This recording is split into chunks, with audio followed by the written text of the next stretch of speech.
95% of Earth's oceans remain unexplored.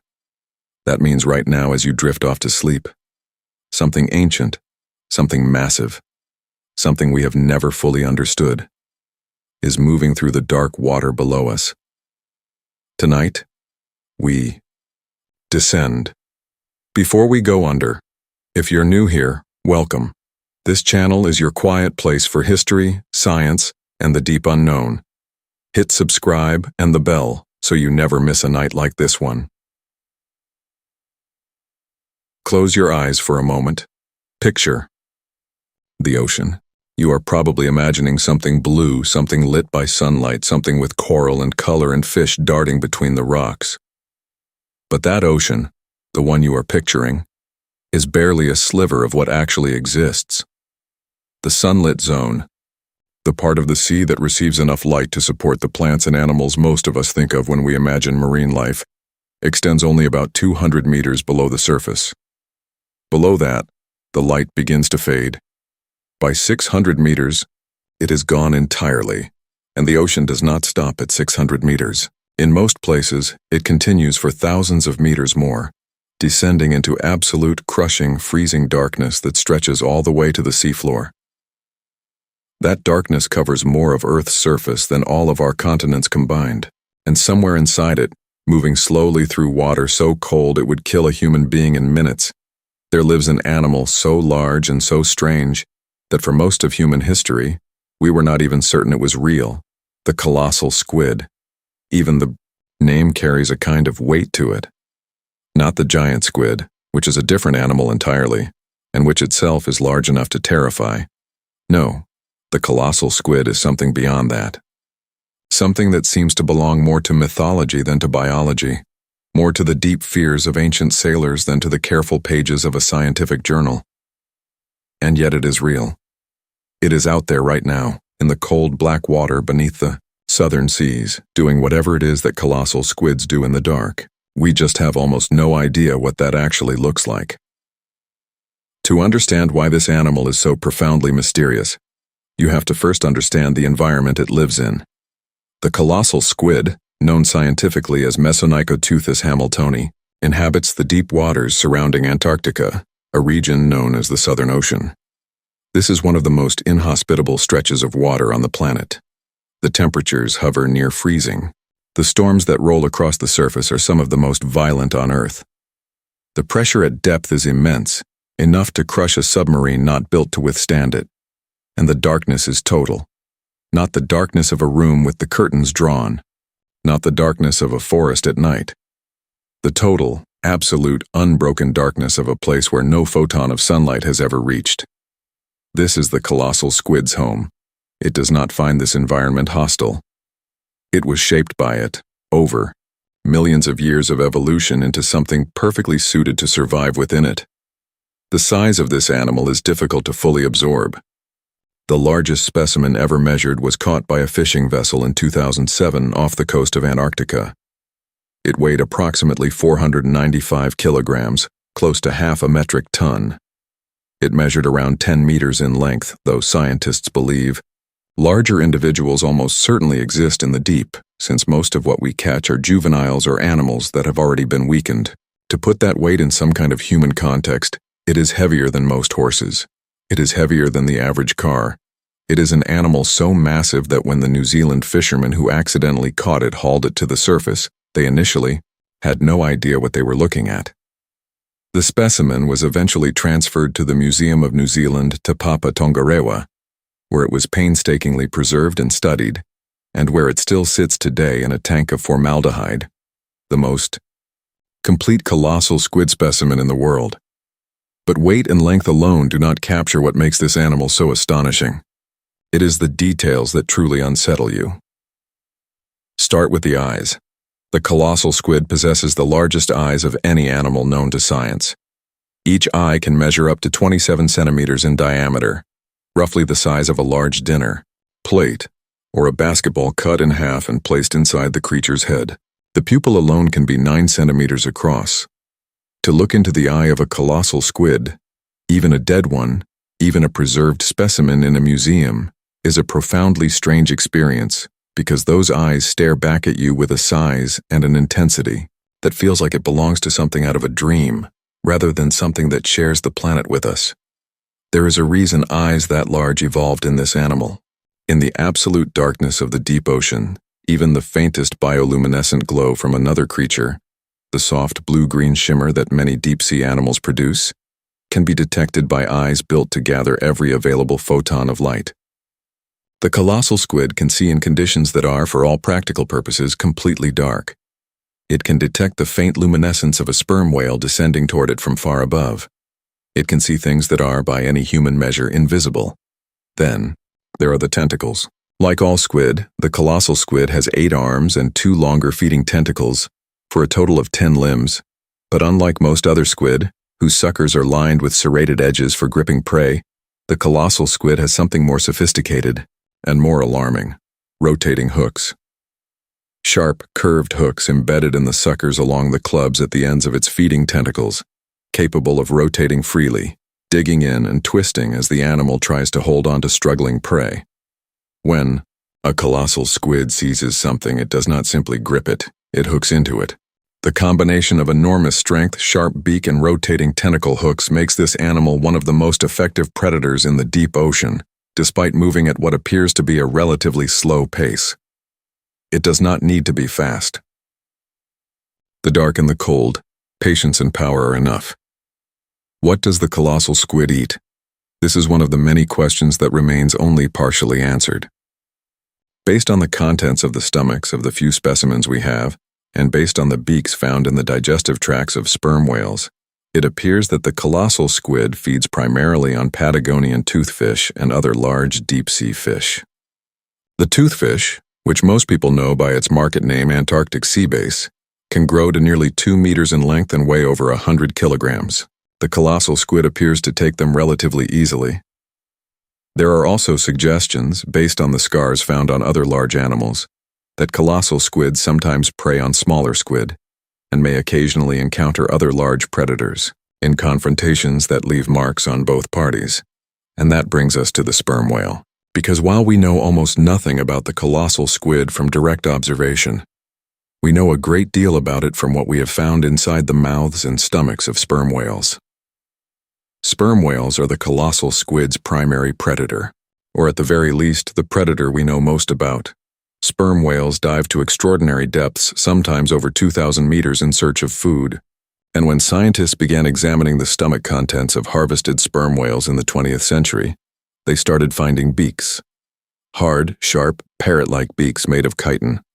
The same material as insect exoskeletons, which are essentially indestructible and do not digest the way soft tissue does. These beaks accumulated in the stomachs of sperm whales by the dozens, sometimes by the hundreds, and some of them were enormous, far larger than the beaks of any known squid species at the time. It was these beaks that first told science that something very large and very unknown was living in the deep southern waters. The colossal squid was formally described as a species in 1925, not from a whole animal, but from 2 tentacles found inside the stomach of a sperm whale. For decades, those tentacles and those accumulated beaks were essentially all we had. The scars are another part of the story. Sperm whales are frequently found with circular scars on their skin, particularly around the head, round marks that match precisely the diameter of colossal squid suckers and hooks. These scars suggest that the encounters between sperm whales and colossal squids are not entirely one-sided. An animal with rotating hooks and eyes the size of dinner plates, even when facing a predator as powerful as a sperm whale, does not simply surrender. The marks left on whale skin speak to something violent and prolonged happening in the darkness far below the surface. A battle between the 2 largest-eyed animals on the planet, in conditions of near total darkness, at pressures that would instantly kill most other creatures. No human being has ever witnessed this. We know it happens only because of the scars left behind on the survivors. It is worth pausing here to absorb that fact. One of the most dramatic encounters in the natural world, a clash between an adult sperm whale and a fully grown colossal squid, has never once been observed by human eyes. We have no footage of it. We have no photographs of it taken in the wild. We have only inferences, drawn from scars and stomach contents and the occasional dead body dragged up by a fishing net. This is not a failure of science or technology so much as it is a testament to the sheer inaccessibility of the deep ocean. We have sent people to the moon 6 times. We have never sent a camera to film a living colossal squid in its natural environment. The cost and the difficulty and the darkness all conspire to keep this animal almost entirely hidden from us. How intelligent is the colossal squid? This is another question that science cannot yet fully answer. Squid as a group are known to be surprisingly intelligent for invertebrates. The common octopus can solve puzzles, recognize individual human faces, and exhibit what appears to be play behavior. Squid are capable of rapid, complex color changes for communication and camouflage, even though many of them are colorblind. The colossal squid has a relatively large brain for its body size, wrapped in a donut shape around its esophagus in the way all cephalopod brains are arranged. Whether it is capable of learning, memory, or anything resembling higher cognition, we do not know. It is one of the many things about this animal that remains entirely in the realm of speculation. The lifespan of the colossal squid is another mystery. Most squid species live for only 1 to 2 years, reproducing once and then dying, their entire lives played out in a compressed burst of growth and consumption. If the colossal squid follows this pattern, it means that an animal reaching half a metric ton in weight does so within roughly 2 years, a rate of growth that is almost incomprehensible.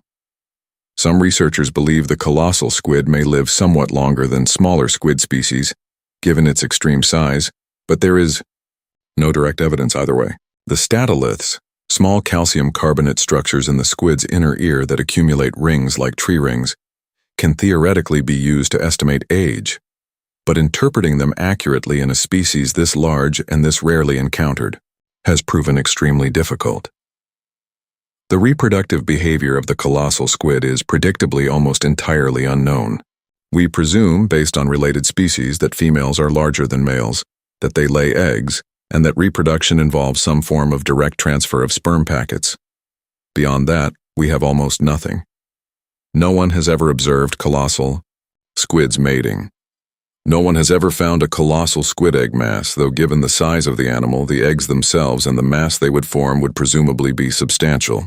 The early life stages of the colossal squid, the paralarvae, the juveniles, are largely unknown as well. We know what an adult looks like because we have seen dead adults. We know almost nothing about how one becomes an adult.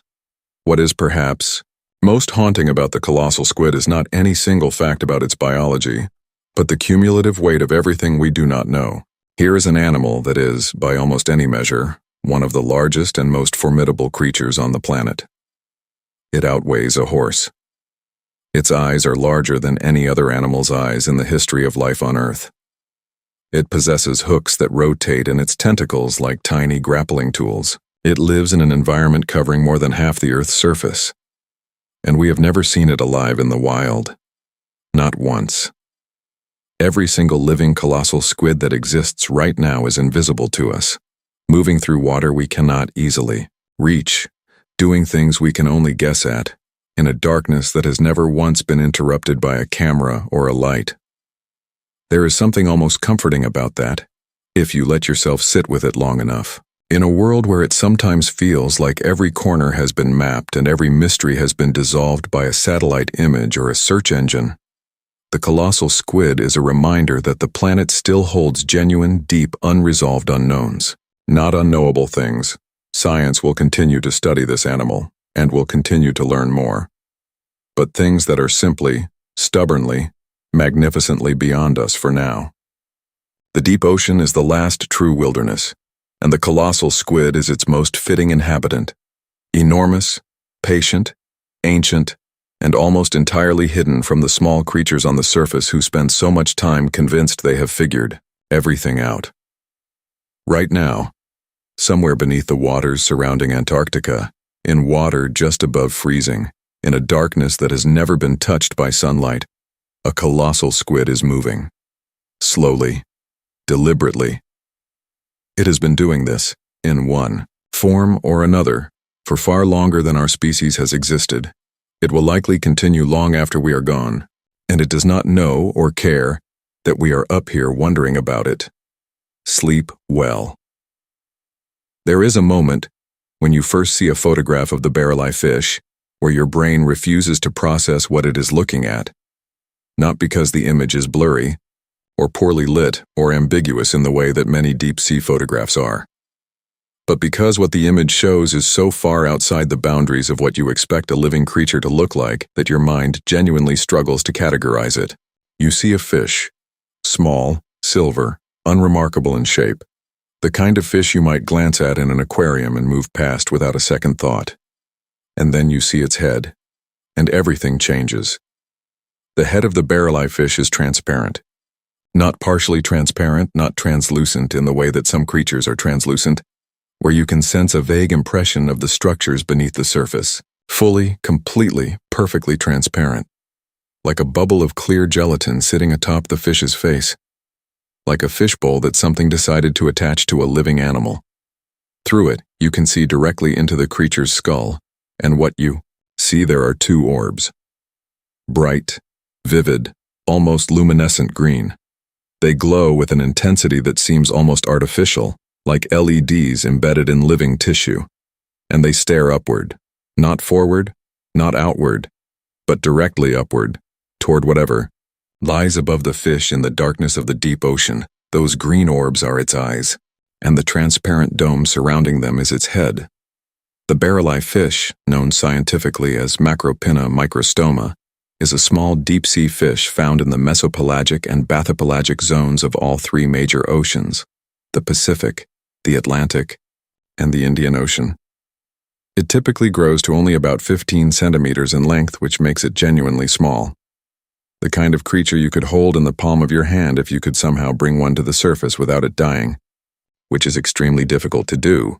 It lives at depths ranging from roughly 400 meters to over 800 meters below the surface in the twilight zone and the zone of perpetual darkness just below it. The water there is cold. The pressure is immense. The light is either gone entirely or reduced to such faint traces that only the most sensitive eyes could detect it at all. And the Barreleye fish has, in its own extraordinary way, built perhaps the most sensitive and sophisticated visual system of anything living at those depths. To understand the Barreleye fish, you have to understand first that it spent a very long time being misunderstood. For most of the 20th century, scientists knew this fish existed. It had been described and catalogued. But they believed it was essentially a simple creature with a rigid, upward-pointing visual system. The fish had been studied primarily from dead specimens brought to the surface in trawling nets, and in those specimens, something important had been lost. When the Barreleye fish is hauled from its deep habitat to the surface, the change in pressure causes the transparent fluid-filled dome on its head to collapse and deform.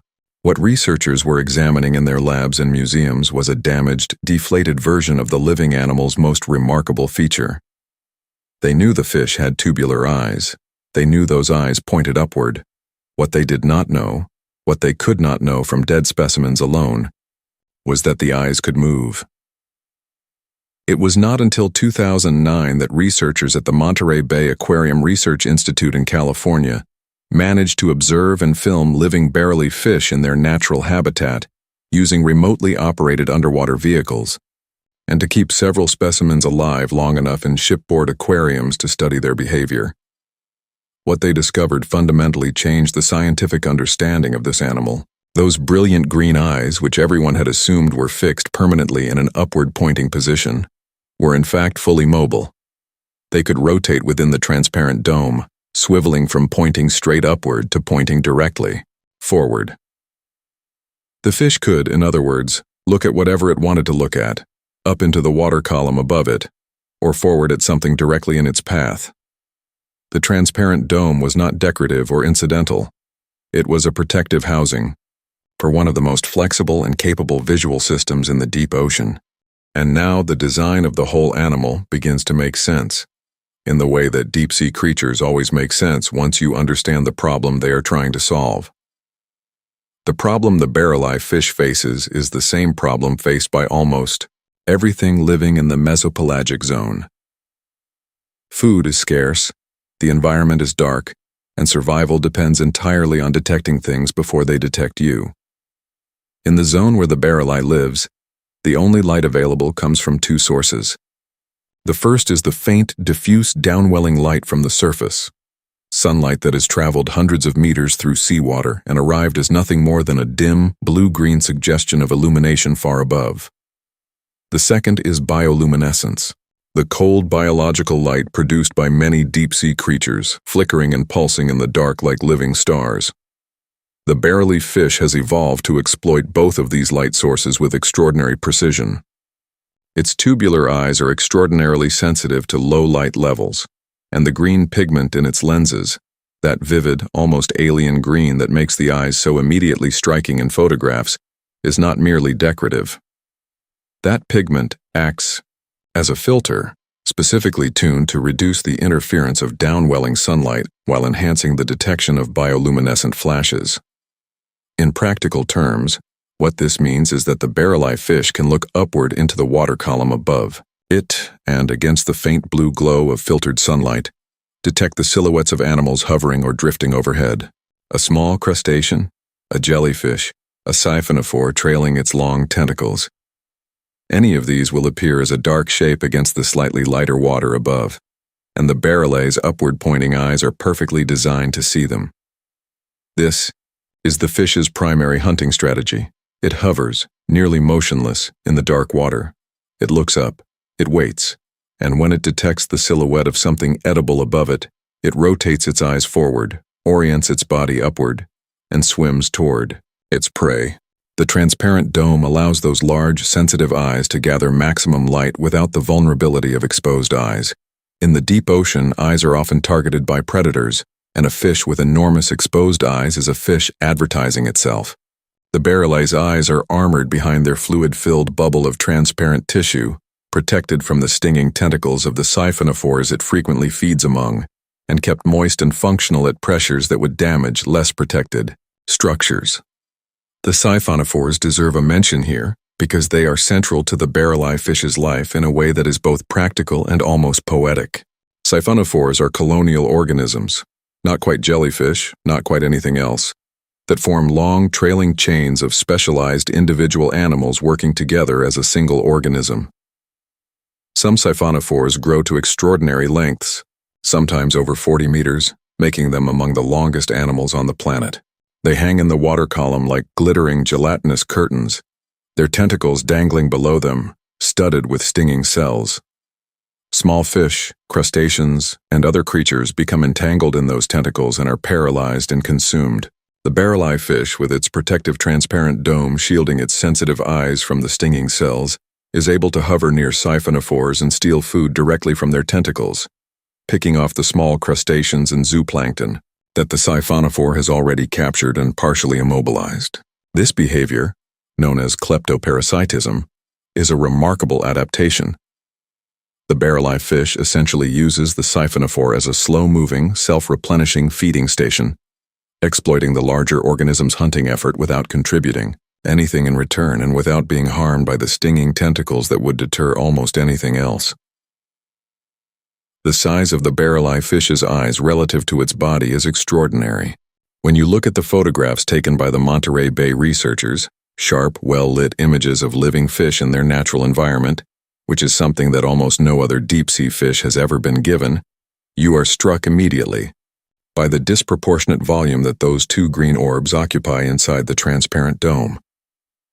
They are large for the fish's overall size in a way that goes well beyond what you would expect from a 15-centimeter animal. This is the deep ocean's version of a telescope. By maximizing the diameter of the light-gathering structure, the fish maximizes the amount of light that reaches the retina, which in conditions of near-total darkness is the difference between seeing and not seeing, between eating and starving, between surviving and becoming food for something else. What does the barreleye fish see when it looks upward in its natural habitat? This is a question that science can partly answer, and the Kyo answer is both beautiful and strange. The fish likely sees the ocean above it as a kind of dim blue-green sky, against which the silhouettes of other animals appear as dark shapes. In the mesopelagic zone, this faint downwelling light is the primary reference point. Animals that, live there, use it to orient themselves, to navigate, and to hunt. Many of the creatures in this zone practice what is called diel vertical migration, moving upward toward the surface at night to feed in the richer waters near the top, and descending again during the day to avoid the visual predators that operate in sunlit waters. The barreleye fish, hovering in the dimness, catches them on the way, or picks off the small organisms that drift down from above. The fish's body, below that remarkable transparent head, is relatively conventional by deep-sea standards. It is somewhat flattened, silver-scaled, with small fins that allow it to maneuver precisely in the water column. It has a small mouth that points upward when the fish is in its typical hunting posture, another adaptation to its upward hunting strategy. The internal organs are compact and efficient. Nothing about the body below the head is particularly remarkable. Everything remarkable about this animal is concentrated in that dome, and in the two green eyes that it contains. It is worth dwelling for a moment on what it means that this animal was so fundamentally misunderstood for so long, and that the correction came not from a lab or a museum, but from a remotely operated vehicle hovering in deep water off the California coast. The history of deep-sea biology is filled with stories like this: animals known only from dead specimens, their most important features destroyed or distorted by the process of capture and preservation, their true nature hidden until technology advanced far enough to allow us to meet them on their own terms. The barreleye fish spent decades in scientific literature as a curiosity, the fish with the upward-pointing tubular eyes, when the reality was far more sophisticated and far more interesting. It was a fish with rotating eyes in a transparent, fluid-filled dome, capable of surveying its environment in multiple directions, hovering near siphonophores to steal their prey. The dead specimen in the museum jar told almost none of that story. This is one of the deeper lessons of the deep ocean. The specimens we have, the bodies hauled to the surface in nets, the organs preserved in formaldehyde, are shadows of the living animals they came from. The pressure kills them on the way up. The transparent domes collapse. The colors fade. The bioluminescent organs stop firing. Whatever behavior the animal was engaged in at the moment of capture disappears, without a trace. What we end up with is a structural outline, a sketch, and from that sketch we have tried, often incorrectly, to infer the full picture. The barreleye fish is one of the clearer examples of how wrong those inferences can be, and also of how much the picture improves the moment we stop studying death and start observing life. There is something meditative about the barreleye fish's existence that fits well with a quiet night and a slow narration. Consider the life it lives. It hovers. For hours, perhaps motionless in the dark water, its flat body angled slightly, its two green eyes turned upward toward a sky it will never reach. It watches. It waits. The water around it is cold and dark and absolutely silent. Not the silence of a room at night, which still carries the hum of machines and the distant sounds of the world, but the true, total silence of the deep ocean, where there is no wind, no traffic, no human voice, nothing but the very occasional distant click of another creature moving in the dark. The barreleye fish exists in this silence. It is patient in a way that has nothing to do with choice and everything to do with design. Patience is what it is. Patience wrapped in transparent tissue, with two green eyes looking up, and then something moves above it, a small shape against the faint blue glow. A crustacean, perhaps, suspended in the water column, unaware of the small silver fish below. The barreleye's eyes rotate. Forward now, tracking. The body tilts upward. The fins make tiny, precise adjustments. The small upturned mouth is ready. In the deep ocean, everything happens slowly until it doesn't. There is the long, still hovering, and then there is the swift, precise, upward strike. And then there is stillness again. The fish resumes its position. The eyes rotate back to vertical. The watching begins again. This is the barreleye fish's entire existence, played out over and over in the dark water, in conditions that no human being has ever experienced firsthand, at depths that remained entirely unknown and unreachable for all but the most recent fraction of human history. It has been doing this, or something very like this, for a very long time. The family Opisthoproctidae, to which the Barreleye belongs, is an ancient lineage. The specific adaptations of Macropinna microstoma, the transparent dome, the rotating eyes, the green lenses, are the product of millions of years of pressure and selection in an environment that does not forgive mistakes. Every feature of this fish is an answer to a question posed by the dark water. How do you find food when there is almost no light? How do you protect your most sensitive organs in a world full of stinging tentacles and hungry predators? How do you survive in a place where almost nothing survives? The Barreleye fish's answer is that transparent dome, those rotating green eyes, that patient, upward gaze. In a world that often rewards loudness and speed and visibility, there is something worth sitting with in the image of that small silver fish, hanging perfectly still in the dark water, looking up at a sky it will never see, watching for the faint shadow of something moving above it. It does not need the surface. It does not need sunlight. It has its dome and its eyes, and the faint blue-green glow of the deep, and that is enough. It has always been enough. Sleep well. There is a place in the ocean where almost nothing can live, not because it is too cold, though it is cold. Not because it is too dark, though the darkness there is absolute and has been unbroken for longer than our species has existed. But because the water itself has been drained of the one thing that most living creatures cannot survive without. The oxygen is gone. Not entirely. There are trace amounts enough to register on a scientific instrument if you lower one down on a cable, but so close to nothing that the zone has been given a name that captures its essential quality with unusual directness. Scientists call it the oxygen minimum zone. A band of water found in oceans around the world, typically between 200 and 1,000 meters below the surface, where the oxygen levels drop so low that fish cannot survive there, where most invertebrates cannot survive there, where the usual rules of deep-sea ecology simply do not apply because the usual deep-sea animals are not present to apply them. Almost nothing lives in the oxygen minimum zone, but almost nothing is not nothing.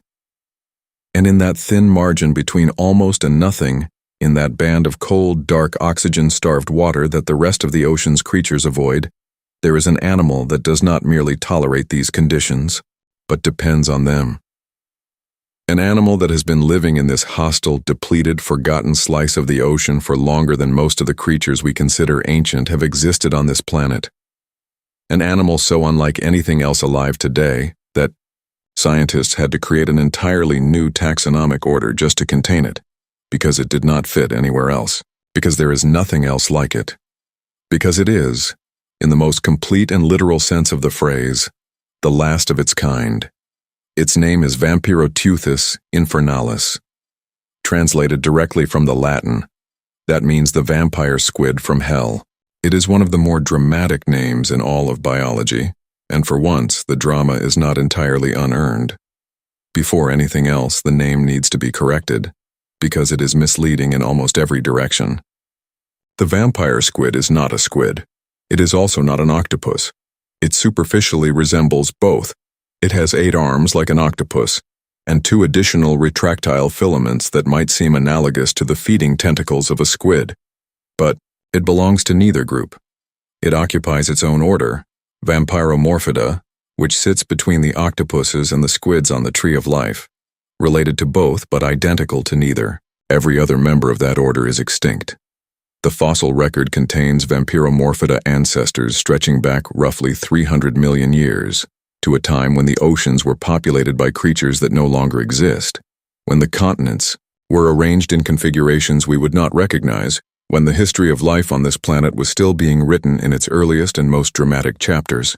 The vampire squid survived all of it. Every extinction event, every shift in ocean chemistry, every change in temperature and pressure and predator for 300 million years, and it is still here, still doing what it does, in the oxygen minimum zone, in the dark. This longevity is extraordinary even by the standards of deep-sea creatures, which tend as a group to be ancient and slow-changing. The deep ocean is a conservative environment in evolutionary terms. The conditions down there change slowly, the pressures of natural selection shift gradually. and animals that find a successful strategy tend to keep it for a very long time. But 300 million years is beyond even what most deep-sea lineages can claim. To put it in some kind of context, 300 million years ago, the dinosaurs did not yet exist. They would not appear for another 70 million years. The vampire squid was already ancient when the first dinosaur hatched, and it watched, in a manner of speaking, as the dinosaurs rose, dominated the planet for 160 million years and then disappeared. The vampire squid kept going. It is going still. The animal itself is small. A fully grown adult vampire squid reaches perhaps 30 centimeters in length, roughly the size of a football. Its body is gelatinous, soft, and dark, typically a deep red to black in color, though it can appear purplish depending on the light. The skin, like that of many cephalopods, is studded with photophores, the biological light-producing organs that are ubiquitous in the deep ocean. The vampire squid can control these photophores individually, creating patterns of light on its skin that researchers believe serve communicative and defensive functions. When disturbed or threatened, it can produce a spectacular bioluminescent display, flashing and pulsing its photophores in patterns that may startle or confuse a predator, buying the animal the fraction of a second it needs to escape. The arms of the vampire squid are connected by a dark webbing of skin which runs between them like a cloak. This is where the vampire part of the name comes from. When the animal spreads its arms wide and holds them outstretched, the webbing fans out around it like a dark cape, reminiscent, to whoever first named it, of a vampire spreading its wings. The underside of this webbing is pale, almost white, and studded with soft, fleshy spines called cirri. When threatened, the vampire squid can perform what is called the pineapple posture, pulling its arms and the webbing up and over its body, turning itself inside out into a spiky, unappetizing ball of cirri and dark skin, with its photophores flashing at the tips of its arms like tiny lights at the ends of a dark and bristling structure. It is a threat display and a camouflage strategy simultaneously. To a predator approaching from below, the flashing lights at the arm tips might appear to be a small bioluminescent animal, something worth investigating rather than something worth avoiding. By the time the predator realizes its mistake, the vampire squid has had time to maneuver or disappear into the dark. But the vampire squid's most remarkable defense is also one of its most distinctive features. When severely threatened, it can eject a cloud of bioluminescent mucus from the tips of its arms. This mucus glows blue-green, brightly enough to be visible in the darkness of the oxygen minimum zone, and it hangs in the water in a sticky, luminous cloud that may confuse or distract a predator while the vampire squid retreats into the dark. It is the equivalent of a squid's ink cloud, but instead of dark ink in a well-lit environment, it is glowing mucus in a dark one. The vampire squid has taken the basic cephalopod strategy of disrupting a predator's sensory experience and adapted it perfectly to the conditions of its environment. In the darkness, light is the distraction. In the darkness, a cloud of glowing mucus is the most efficient possible way to say, "Look here, not there." The oxygen minimum zone where the vampire squid lives has oxygen levels as low as 3% of what is found at the surface.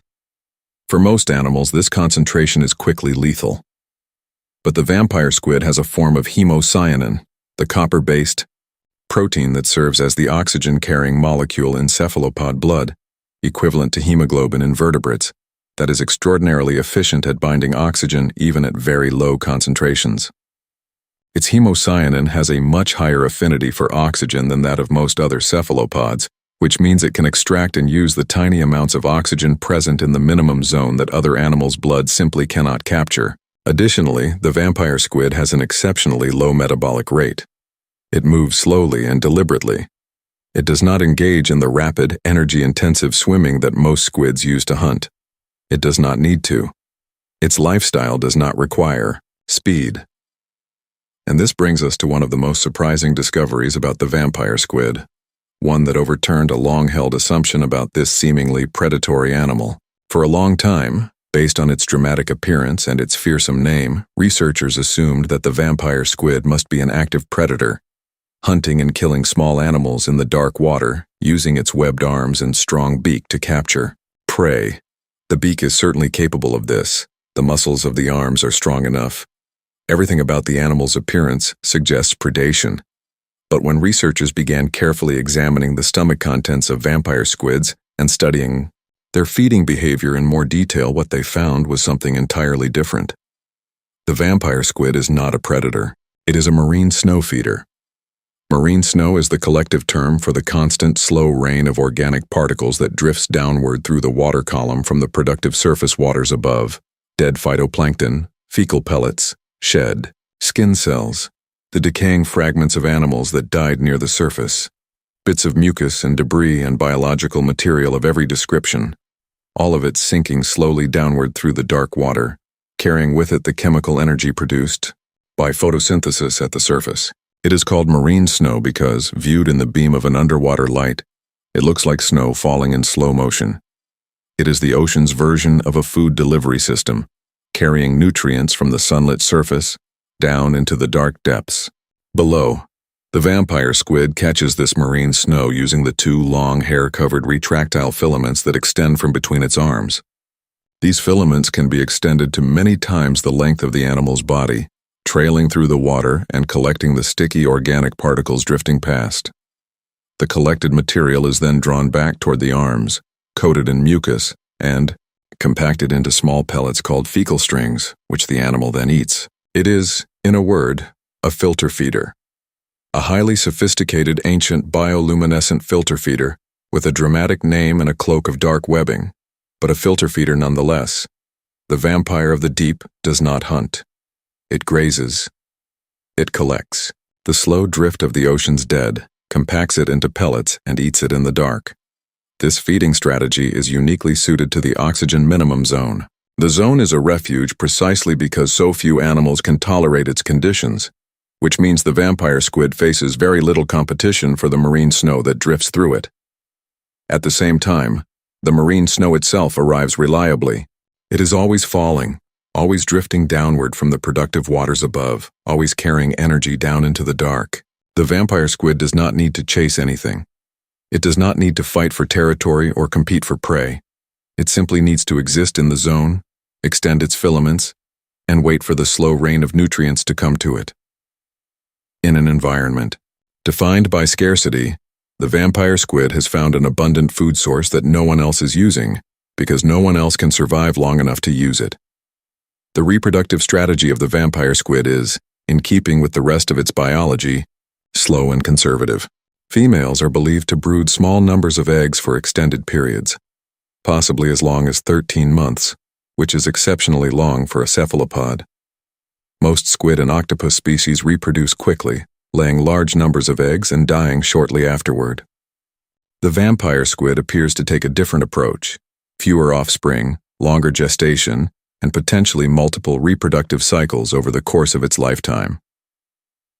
This is unusual enough among cephalopods that it was initially met with skepticism, but the evidence from preserved specimens and from limited observations of living animals supports the idea that the vampire squid lives and reproduces at a pace that is slow even by deep-sea standards.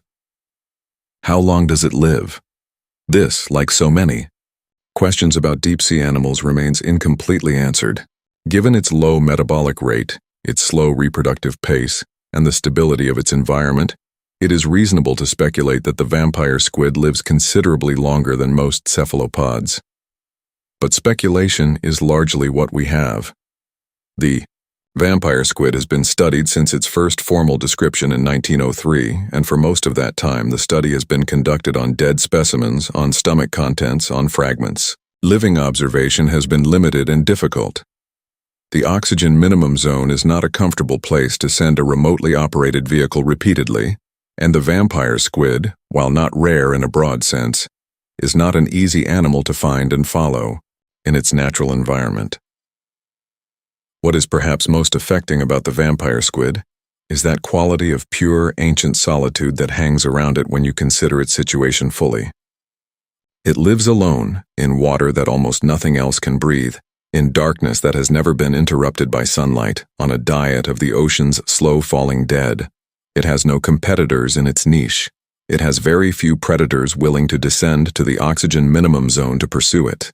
It exists in a kind of ecological isolation that is almost without parallel, Not the isolation of an island population cut off from its mainland relatives, but the isolation of an entire order of life reduced to a single species, a single thread of an ancient lineage that has outlasted everything else that once shared its branch of the tree of life. Every other Vampiromorphida is a fossil. Every cousin, every sister lineage, every related form that once shared the ocean with the ancestors of this animal has been gone for millions of years.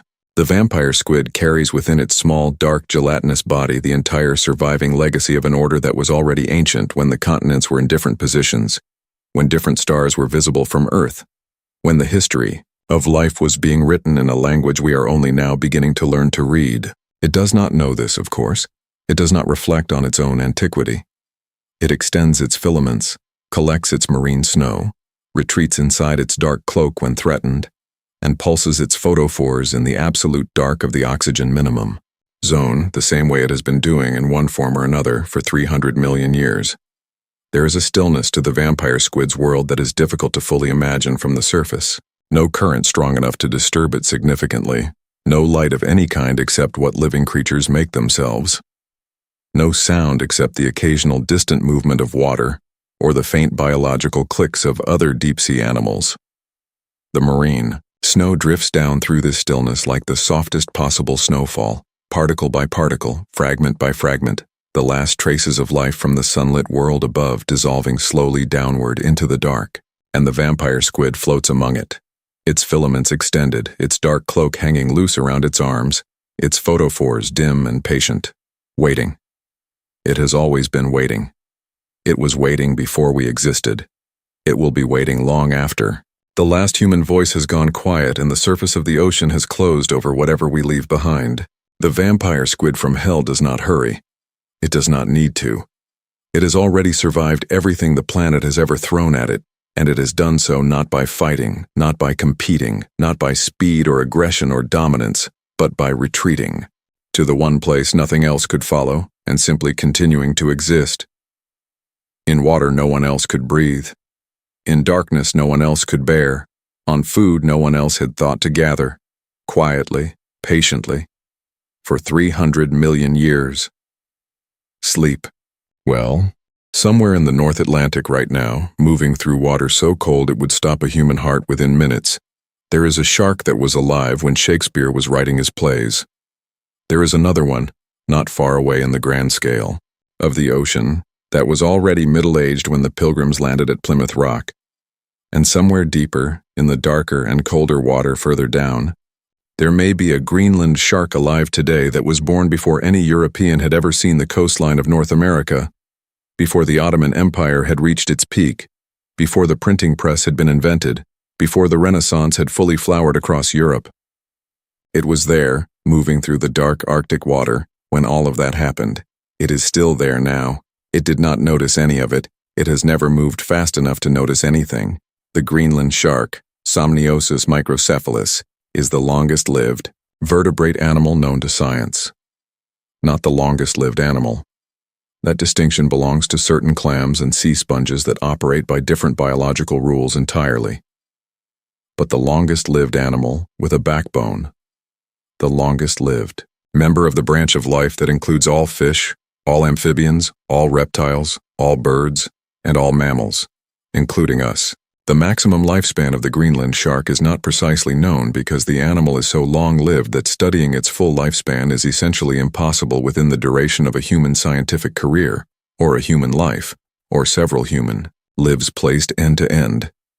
But the best current estimates, based on radiocarbon dating of eye tissue from dead specimens, suggest that the oldest individuals may live for 400 to 500 years, and that some may exceed 500 years by a significant margin. The oldest individual measured in a 2016 study, which examined 28 Greenland sharks using radiocarbon dating techniques, was estimated to be approximately 392 years old, with an uncertainty range that extended the possible maximum age to over 500 years. 500 years. Let that number sit for a moment. 500 years ago, Henry VIII was on the throne of England. The Aztec Empire had not yet fallen. Michelangelo was painting the Sistine Chapel. The Americas were being encountered for the first time by European, explorers who had no idea what they had found. And somewhere in the cold North Atlantic, a Greenland shark was being born, small, dark, slow, already committed by its biology to a pace of life so unhurried that it would not reach sexual maturity for approximately 150 years.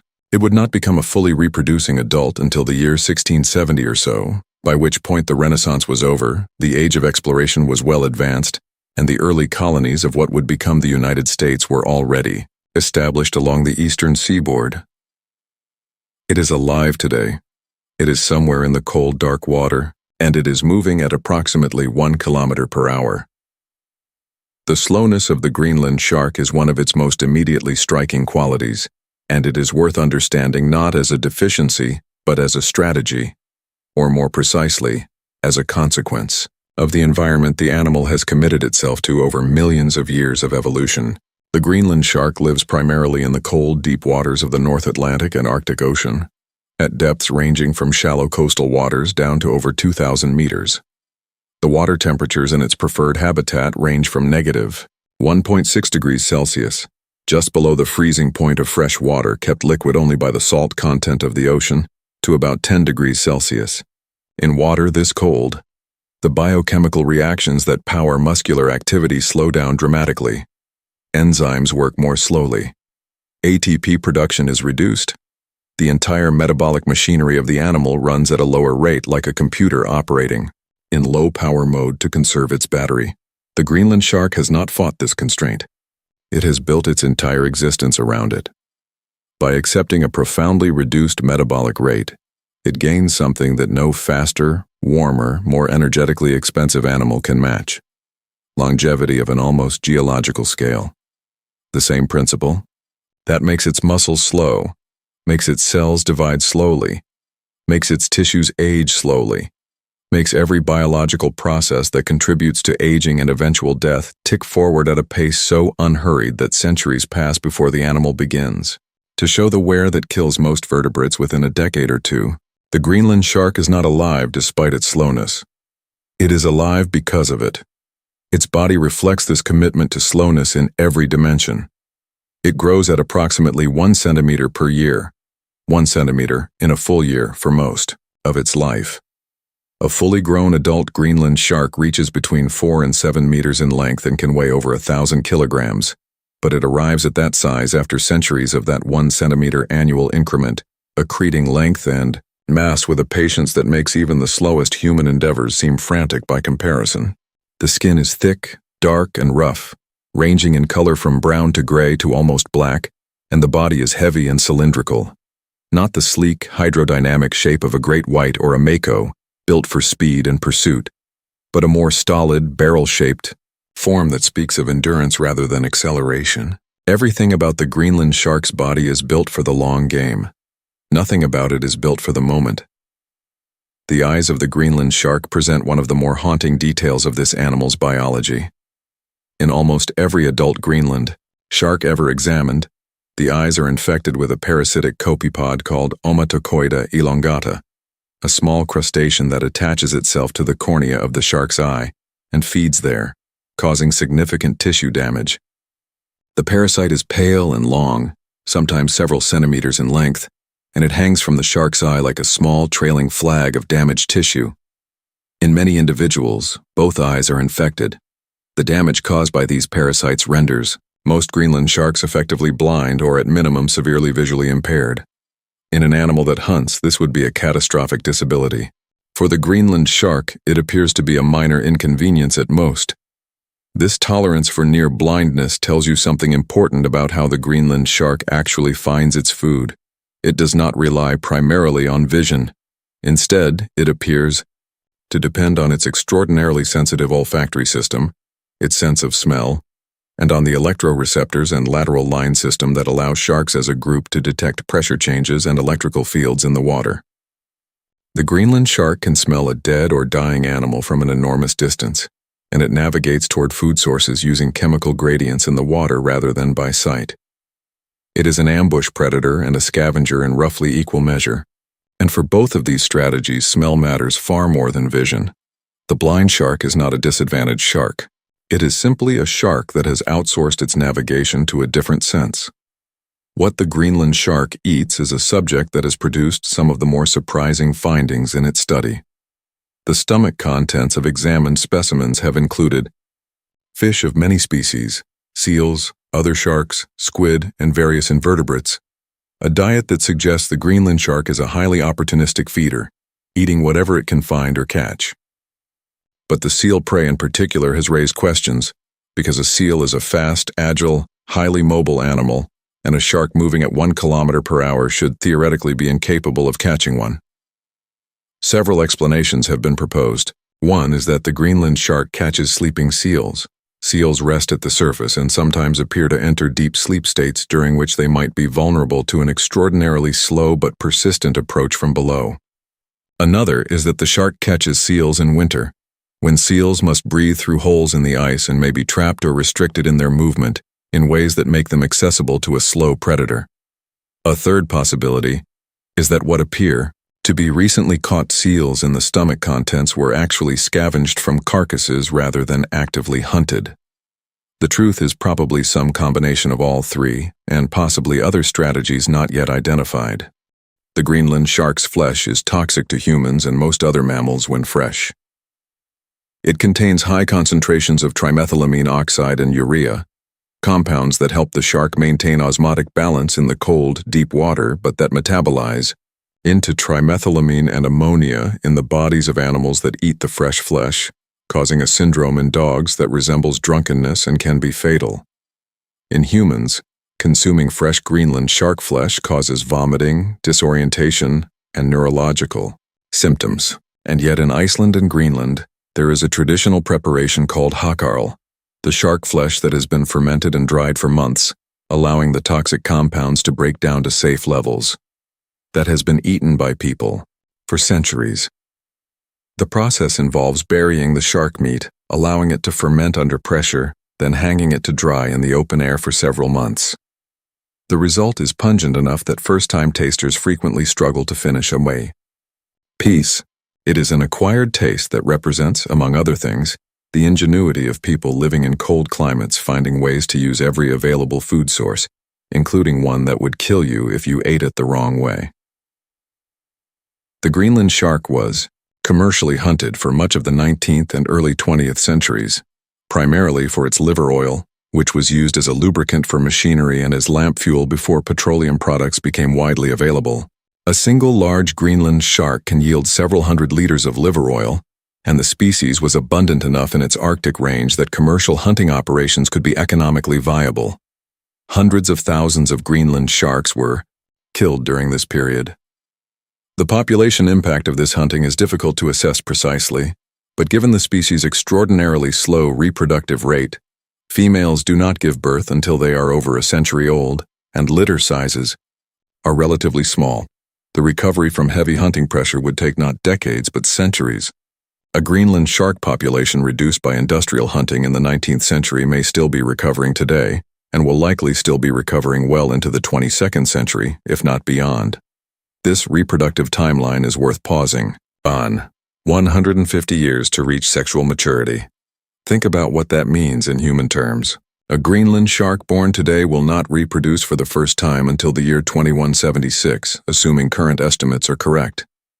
Everyone alive on Earth right now will be dead before that shark produces its first offspring. The children of those offspring will be dead. Their children's children will likely be dead. And the shark, if it survives, will still be in the early portion of its reproductive life, with centuries more ahead of it. The timescale on which this animal operates is simply not commensurable with human experience. We do not have good intuitions for it. We cannot feel it the way we can feel the passage of a season or a decade. We can only state the numbers and let them sit there, quietly incomprehensible. There is something that happens when you spend time thinking about the Greenland shark, a kind of slow reorientation of perspective that is uncomfortable at first and then becomes something else. Something closer to relief. We live in a culture that valorizes speed. Fast decisions, fast growth, fast results, fast communication. The ideal is acceleration. The fear is falling behind. And here is this animal, 4 to 7 meters of ancient, slow-moving, nearly blind shark, moving through the cold dark at 1 kilometer per hour, taking a century and a half to reach adulthood, accumulating 500 years of life 1 slow centimeter at a time, utterly indifferent to every measure of success that human civilization has ever invented. It does not compete. It does not strive. It moves through its cold, dark world at exactly the pace its biology has set for it, and in doing so it outlives almost everything else with a backbone on the planet. The Greenland shark does not know it is old. It has no concept of its own longevity, no awareness of the centuries it carries within its thick, dark body. It does not remember the things that happened while it was alive. It holds no accumulated wisdom. It is simply an animal, doing what animals do, moving, feeding, surviving. But on a timescale so extended that it transforms from a biological fact into something that feels almost philosophical. 500 years of moving slowly through the cold dark. 500 years of smelling for food with eyes clouded by parasites. 500 years of water and pressure and cold and dark and the slow work of continuing to exist. While Shakespeare wrote, while empires rose and fell, while wars were fought and forgotten and fought again, while the surface of the planet rearranged itself around the ambitions and the anxieties of a species that has existed for a geological eye blink compared to the age of this shark. Through all of it, the Greenland shark moved through the cold North Atlantic at 1 kilometer per hour, neither knowing nor caring about any of it, its ancient body doing the only thing it has ever known how to do. Continuing, slowly, in the cold and the dark, for 500 years and counting. Sleep well. There is a creature at the bottom of the ocean that looks almost exactly like something you might find under a rock in your garden. Roll over a stone in almost any temperate part of the world, in any country, on any continent, and there is a reasonable chance you will find one. A small, gray, armored bug, no bigger than your thumbnail, that curls into a perfect sphere when disturbed and uncurls cautiously when it decides the danger has passed. You know this animal. You grew up with it.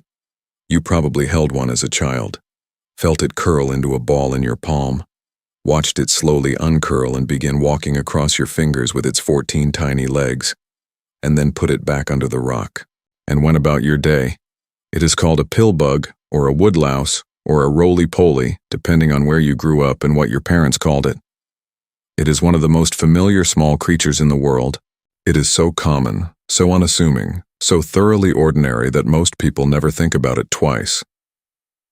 Now make it the size of a football. Make it heavier than a newborn human baby. Give it eyes the color of dark amber, compound and multifaceted, designed for the specific quality of darkness found 400 meters below the surface of the sea. Armor it in overlapping plates of pale white or light purple chitin, each plate fitting against the next with the precision of something engineered, rather than evolved, though it was absolutely evolved, over hundreds of millions of years of patient refinement in the cold, dark water. Put it at the bottom of the Atlantic and Pacific and Indian Oceans, in the deepest accessible parts of the continental shelves and the upper abyssal plain, where the temperature stays just above freezing and the pressure is enough to collapse. A poorly designed vessel. Let it sit there, on the sediment, in the dark, moving occasionally, eating rarely, existing with a stillness and a patience that makes almost every other animal on the planet seem frantic by comparison. That is the giant Isopod, that is Bathynomus giganteus. And once you know it exists, you cannot quite look at the small pillbug under your garden rock the same way again. The giant isopod is the largest known member of the order Isopoda, which contains approximately 10,000 described species of crustaceans distributed across marine, freshwater, and terrestrial environments all over the world. Isopods are ancient. The fossil record places their origin at roughly 300 million years ago, making them contemporaries of the vampire squid in terms of evolutionary antiquity, both lineages having survived the same long sequence of extinction events and planetary upheavals that wiped out so many other forms of life. The isopods that live on land today, the pillbugs and woodlice familiar to children everywhere, are actually the descendants of marine isopods that colonized terrestrial environments, one of the relatively rare successful transitions from sea to land in evolutionary history. They retained the ability to roll into a defensive sphere, retained the 14 legs, retained the overlapping armor plates, and carried all of these features with them onto the land, where they have thrived in damp corners and under rocks, and in the leaf litter of forests for millions of years. Their deep-sea relatives, meanwhile, kept going deeper. The giant isopod is found at depths typically ranging from 170 meters to over 2,000 meters, with the greatest concentrations of specimens recorded between 300 and 800 meters. At these depths, the water is cold, between 2 and 4 degrees Celsius in most of their range, and dark, and under pressure substantial enough to require significant physiological adaptation. The giant isopod has made all of these adaptations, and in doing so has become something that sits at an uncomfortable intersection between the familiar and the alien, an animal that looks like something you know, built according to a plan you recognize, scaled up to dimensions that no longer seem reasonable, living a life that operates according to rules that challenge almost every assumption you might make about how an animal survives. The size of a fully grown giant isopod is legitimately startling the first time you encounter it. The average adult reaches between 19 and 36 centimeters in length, though larger specimens have been recorded and the largest confirmed. Individuals have reached nearly 50 centimeters, roughly the length of a human forearm from elbow to fingertip. The body is wide and flattened in the characteristic isopod way, with that distinctive segmented architecture visible in even the tiniest pillbug, here rendered at a scale that makes each individual segment substantial and clearly articulated. The animal weighs between 1 and nearly 2 kilograms in large specimens.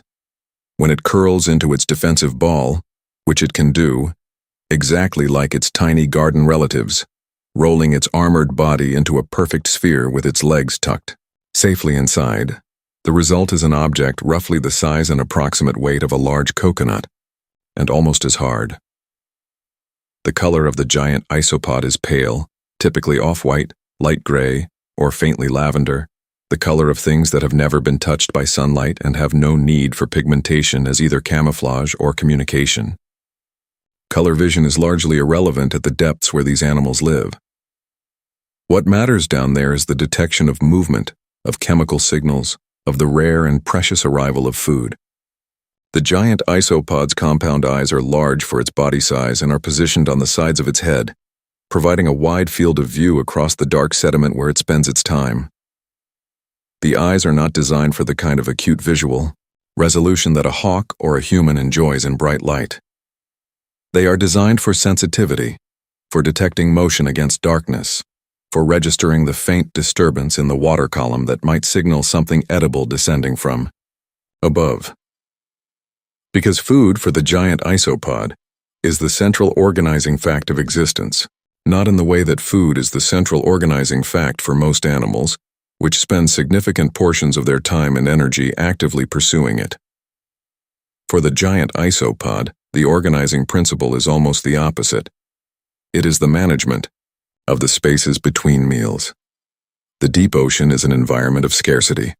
Organic material arrives from the surface in small quantities and unpredictably. Whale falls, the carcasses of whales that die near the surface and sink to the seafloor, are significant events in deep-sea ecology precisely because they represent sudden, enormous abundance in an environment where abundance is almost never encountered. Smaller food falls occur more frequently, but offer less. The giant isopod has adapted to this feast or famine environment with a physiological strategy so extreme that it strains credulity when you first encounter the numbers. The giant isopod can survive without food for extraordinary lengths of time. This is the fact about this animal that stops most people when they first hear it. The fact that tends to anchor the giant isopod in memory even among people who encountered dozens of unusual deep-sea creatures in a single sitting. In controlled, captive environments, giant isopods have been documented surviving without any food intake for periods exceeding 5 years.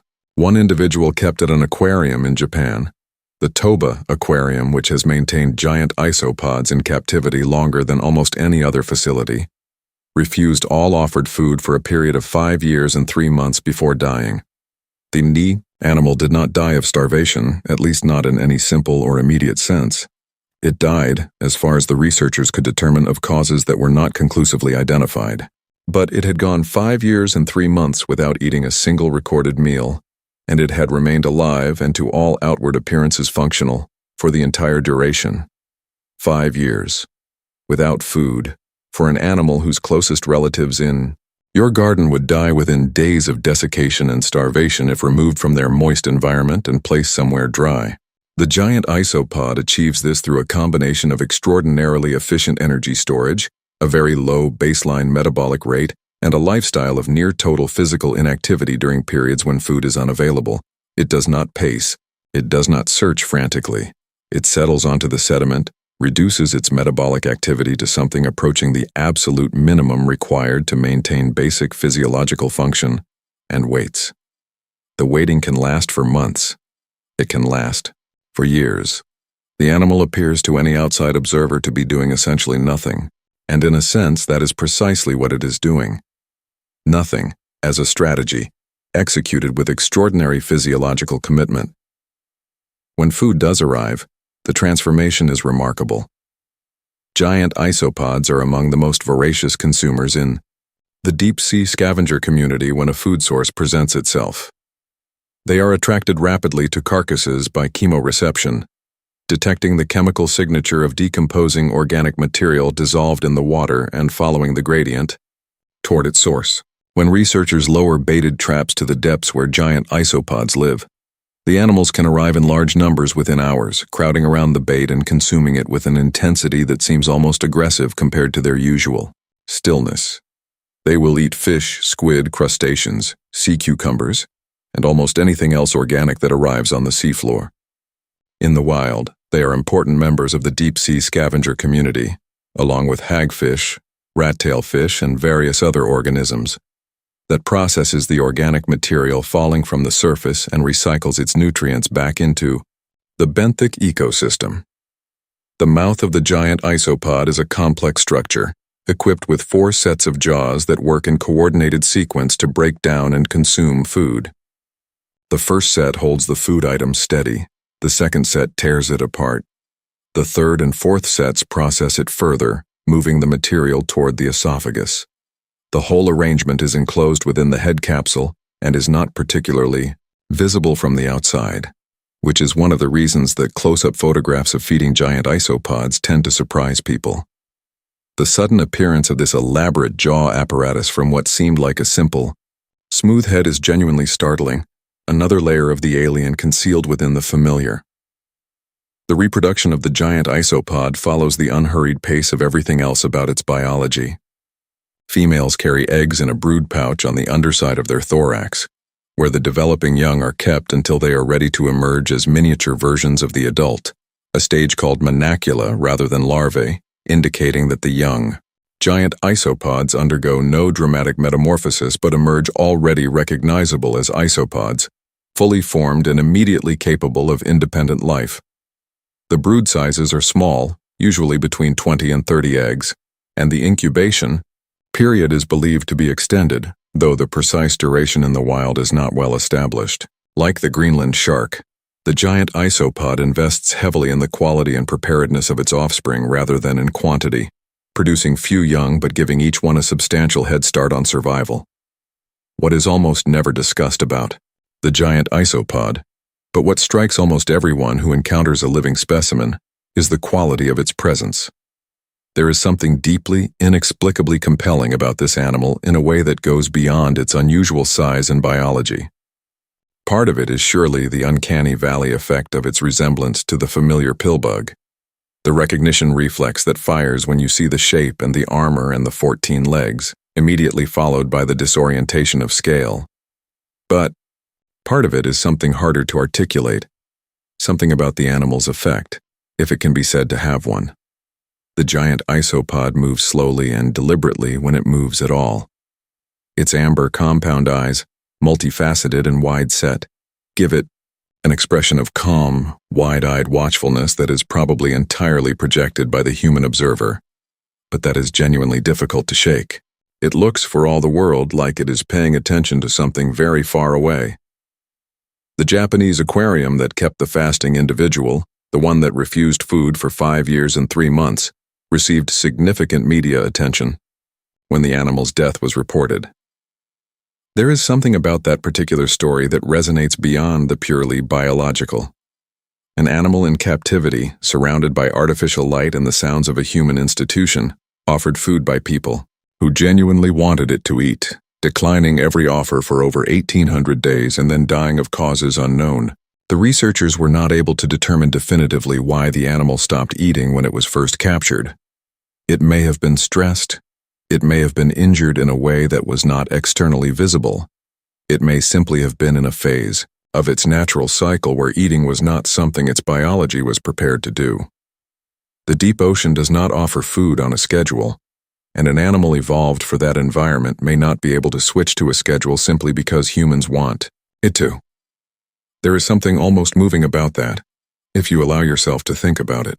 The giant isopod in its tank, in its small slice of recreated deep-sea darkness, waiting with the patience of its kind for conditions that never quite arrived. For the water to be right. For the moment to be right. For whatever internal signal its ancient biology was waiting for, that kept not coming. Patient in the way that only things shaped by the deep ocean can be patient, not as a virtue, not as a choice, but as a fundamental and unalterable fact of what they are. The giant isopod does not know how to hurry. It was not built for hurrying. It was built for the long wait in the cold dark, for the sudden abundance and the long emptiness that follows, for the slow work of existing in a place where existence itself requires extraordinary patience and extraordinary efficiency and a willingness to simply be still for longer than most creatures can imagine being still.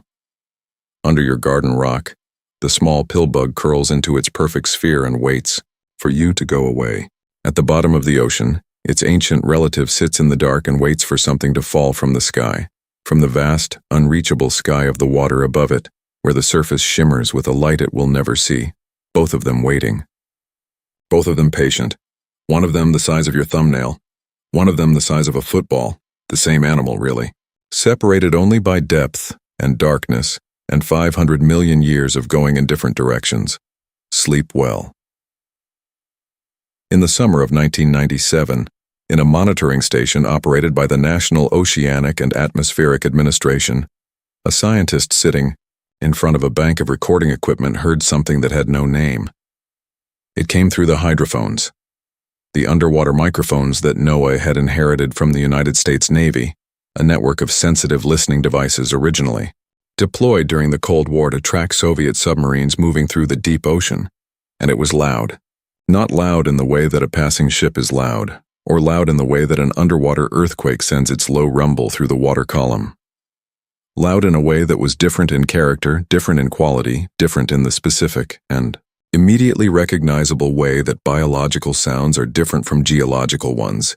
It had a shape to it, a rise and a fall, and an internal structure that spoke to the trained ear of anyone who had spent time listening to what the deep ocean actually sounds like of something living, something that had made this sound the way living things make sounds, with intention, or with biology, which in the deep ocean amounts to the same thing. They called it the bloop. The name came from the shape of the sound when rendered visually, as a spectrogram, a graph that plots frequency against time, translating sound into an image that analysts can read the way a doctor reads an X-ray. On the spectrogram, the bloop appeared as a rising frequency sweep, a shape that blooped upward from its starting point and then cut off, lasting for approximately 1 minute before disappearing back into the ambient noise of the deep ocean. It was detected simultaneously by hydrophones separated by nearly 5,000 kilometers of open ocean, which meant that whatever had produced it had done so with a volume great enough to travel across nearly a third of the width of the Pacific. For context, the blue whale, the loudest animal currently known to science, an animal that can produce calls reaching nearly 200 decibels and audible to other whales hundreds of kilometers away, would need to be dramatically amplified to be detected across the distances at which the bloop was recorded. The bloop was louder than a blue whale. Significantly louder. It was louder than any biological sound source that science had ever documented, and then it was gone. It occurred several times over the summer of 1997, was recorded on multiple occasions by the hydrophone network, and then faded from the record. It has not been definitively recorded again since. What made it, where it came from, and what it was doing in the deep Pacific in the summer of 1997 remains to this day an open question. Not a question without proposed answers. There are answers, and some of them are more scientifically compelling than others. But an open question in the truest sense, meaning that no single answer has been confirmed beyond reasonable doubt, and that the mystery, while perhaps less dramatic than it once seemed, has not been fully resolved to the satisfaction of everyone who has studied it. To understand the bloop properly, you need to understand the system that recorded it, because that system is itself one of the more remarkable artifacts of the Cold War era, and its existence in Noé's hands at all is a consequence of history that feels almost accidental in retrospect. During the Cold War, the United States Navy developed a network of underwater hydrophones called SOSUS, the Sound Surveillance System, deployed at strategic locations across the Atlantic and Pacific Oceans. The physics of underwater sound propagation, particularly in the deep sound channel, a layer of water at a depth of roughly 1,000 meters, where temperature and pressure conditions conspire to create a waveguide that traps and channels sound, allowing it to travel extraordinary distances with minimal loss of energy, made this network extraordinarily effective for its intended purpose. A submarine moving through the deep Pacific could be detected by hydrophones thousands of kilometers away. The network was classified, its existence not publicly acknowledged, and its data was available only to military analysts looking for Soviet submarines. When the Cold War ended, the Navy found itself with a sensitive, expensive, globally distributed monitoring network that was suddenly less urgently needed for its original purpose. NOAA, which had been operating its own smaller network of hydrophones for oceanographic research, was given access to the SOSUS data and eventually to some of the hydrophone stations themselves. The result was a dramatic expansion in NOAA's ability to listen to the deep ocean, and a corresponding increase in the number of unusual sounds being recorded and catalogued. Underwater volcanoes, earthquakes, ice calving from glaciers, the sounds of ships and of marine mammals, and of the ocean itself moving through its deep channels. And occasionally, something that did not fit neatly into any of the established categories. The bloop was the most dramatic of these anomalies.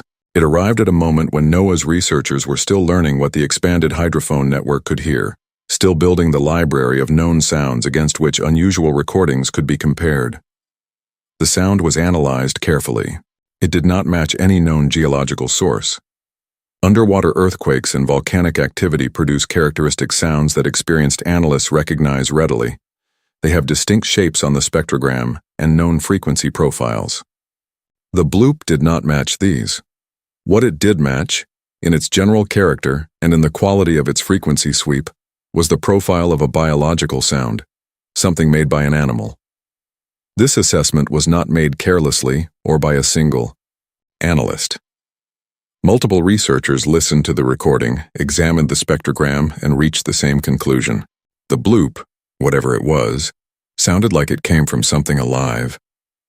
The conclusion that the sound was biological in origin was significant enough to generate considerable scientific and public interest. If the bloop was produced by an animal, it was produced by an animal larger than any known living creature, larger at minimum than the blue whale, which was already the largest animal on the planet. The obvious question, the one that immediately suggested itself and that proved impossible to entirely suppress, was whether the bloop might be evidence of something unknown, something very large, living in the deep Pacific, producing sounds of extraordinary volume that had gone undetected until the Cold War listening network fell into the hands of ocean researchers. Something, in other words, that the ocean was keeping secret. This possibility was never seriously entertained by the scientists working at NOAA, who are careful people operating within the bounds of what the evidence actually supports. But it was enthusiastically entertained by almost everyone else, and the bloop became one of the defining pieces of evidence for people interested in the possibility of large, unknown creatures in the deep ocean. Cryptozoologists, enthusiasts of the unexplained, writers of fiction, and the general public for whom the idea that something very large and very loud was making sounds in the deep Pacific in the summer of 1997 was simply and immediately compelling in a way that required no scientific framework to appreciate. The bloop entered popular culture. It was cited in articles about sea monsters. It was referenced in fiction. It became, for a period in the early years of the internet, one of those pieces of information that spread from person to person with the particular viral quality of things that are true and strange and genuinely unresolved.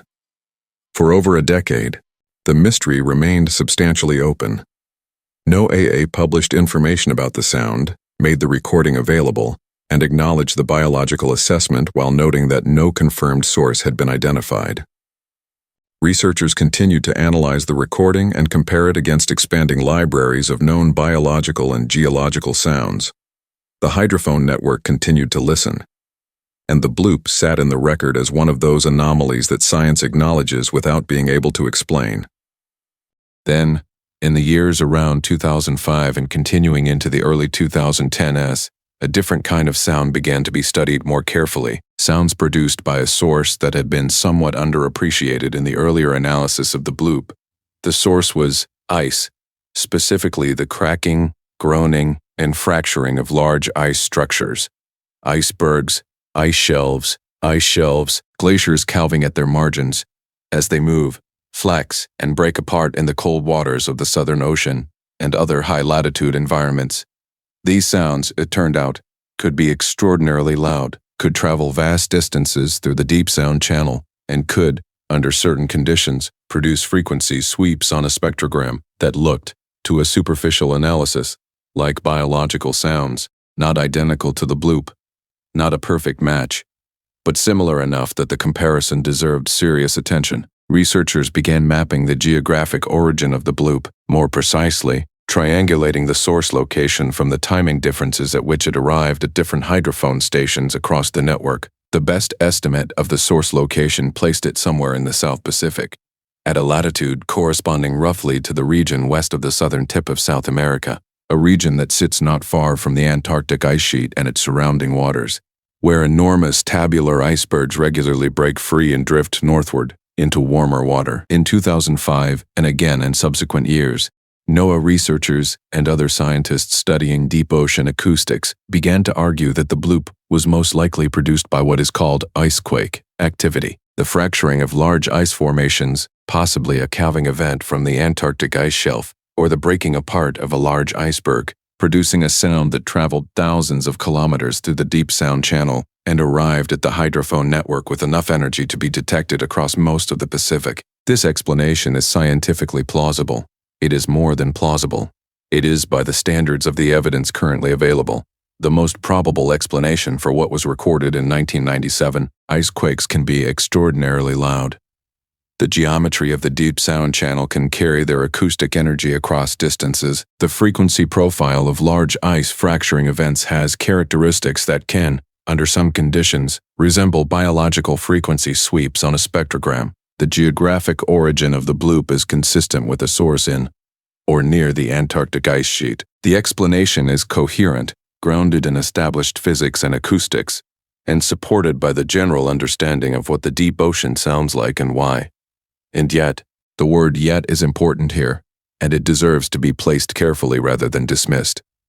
The icequake explanation is the leading scientific hypothesis, but it has not been confirmed by the identification of a specific event, a particular calving, a documented fracture of a known ice formation, that matches the bloop in timing, location, and acoustic profile. The match between known icequake signatures and the bloop spectrogram has been described as general rather than precise, with some researchers noting that the frequency sweep of the bloop has characteristics that are not perfectly explained by any specific ice event that has been catalogued. The original biological assessment, the conclusion reached by experienced analysts that the sound had the character of a biological source, has not been formally retracted, though it has been substantially qualified. The scientific consensus has moved decisively toward the icequake interpretation, but the word confirmed, used precisely and honestly, still cannot be applied to it.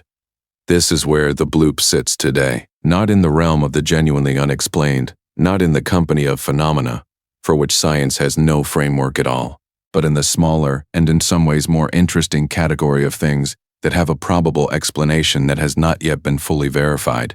The most likely answer is ice. The final answer has not been written, and in that gap between probable and confirmed, the bloop retains a quality that is harder to name than mystery but is related to it, a quality of genuine openness, of a question that has been substantially answered but not sealed. What makes the bloop worth lingering over, beyond its intrinsic interest as an acoustic anomaly, is what it reveals about the ocean as a space of knowledge. The hydrophone network that recorded it was built for one purpose and repurposed for another, and in the process of that repurposing it began to reveal a soundscape that human beings had never been able to hear before. The deep ocean is not silent, it is extraordinarily, constantly, diversely loud, filled with the sounds of geological processes and biological ones, with the calls of whales and the fracturing of ice and the distant rumble of underwater volcanoes and the hiss of hydrothermal vents and 100 other sources that produce acoustic energy at frequencies and volumes that the human ear, standing on the surface, cannot detect. We became able to hear this world only by accident, by righting military infrastructure from a conflict that ended. And when we began to listen, one of the first things we heard was something we could not explain. That is the bloop's deepest meaning, if a sound can be said to have a meaning.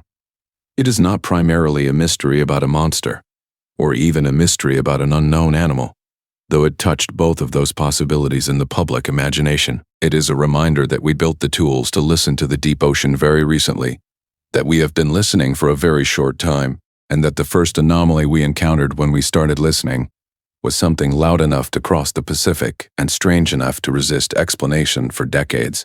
If that is what we found within a few years of beginning to listen, what else is in the record waiting for the right analysis, the right comparison, the right moment of recognition? The ocean is not finished surprising us. The ocean has barely begun. Every new instrument we lower into the dark, every new capability we develop for processing and comparing acoustic data, every new year of recordings added to the archive represents another increment of listening in an environment that has been making sounds for 4 billion years without anyone on the surface able to hear them. The bloop was one sound from one summer recorded by a network that was itself newly available for this purpose. The catalog of unexplained sounds from the deep ocean is longer than most people know, filled with events that have been named and filed, and partially analyzed and left open. The upsweep, the whistle, the Julia, the train, the slowdown, each one a frequency sweep, or a tonal signal, or a rhythmic pattern that arrived at the hydrophone network without an obvious source, and was cataloged and studied, and in most cases assigned a probable explanation that carries the same weight of probability with a thought confirmation that the bloop carries. The deep ocean speaks constantly, in a language made of pressure waves moving through cold salt water, in frequencies below human hearing and above it, and directly within it, in sounds that travel thousands of kilometers and arrive at sensitive instruments as faint echoes of whatever produced them. We are learning, slowly, to read this language. We are building the vocabulary. We are making the comparisons and developing the frameworks, and listening, for the first time in the history of our species, to a conversation that has been happening for geological ages without us. Somewhere in the South Pacific, in the cold, deep water west of the southern tip of South America, something happened in the summer of 1997 that was loud enough to be heard across an ocean. It may have been ice. It probably was ice, but in the deep sound channel of the Pacific, in the archive of the hydrophone network, in the spectrogram that shows a frequency sweep rising and then cutting off after approximately 1 minute, the question is still there, still open, still waiting for the kind of confirmation that transforms probable into certain, and the ocean, as it always has, keeps its own counsel. It recorded the sound within itself for a moment, passed it through the deep channel from instrument to instrument across thousands of kilometers of cold, dark water, allowed us to hear it, and then returned to its normal business of being vastly, patiently, almost entirely unknown. The bloop happened once, or several times, in the summer of 1997, in the deep Pacific, and then it was quiet again, as the ocean always is, eventually, as everything is, eventually. Sleep well, close your eyes. The deep is patient. It has been waiting far longer than any of us have been here.